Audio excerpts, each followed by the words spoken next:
The word jihad is mentioned in the Quran about 41 times. The words mercy, peace, and compassion are mentioned about 355 times. Yes, come in. Come on in, Riaz. Sit down, please. Contrary to popular belief in most Western cultures, Islam is a religion that preaches peace and tolerance. Yes, Patricia.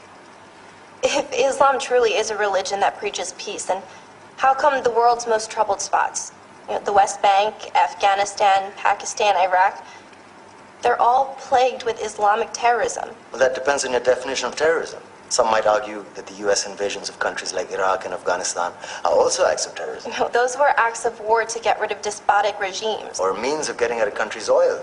Conspiracy theories. Well, May I? Yes, please. Go ahead, Riaz. Mr. Khan is right. I mean, if we're talking about terrorists, the world's biggest terrorists are the white superpowers.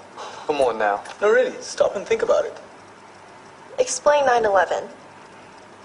Okay.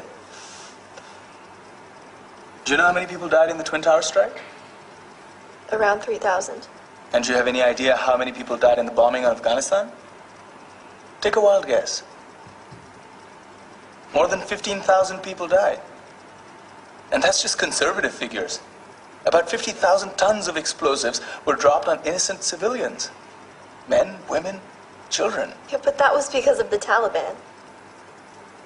Now that you brought it up, did you know that the Taliban was a creation of the CIA to fight the Russians? Whatever. They were still harboring terrorists.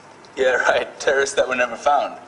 Just like the weapons of mass destruction that were never found in Iraq. Do you want to get into the death toll in Iraq? 500,000 civilians and counting. And what do Britain and America say when they don't find these weapons? It's simple. They just say sorry.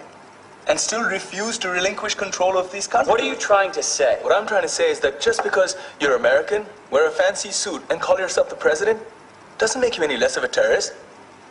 I'm saying that if you don't stop meddling in other people's countries, you will face a backlash. If Muslims like you feel that way, then why don't you get out of our country? We will.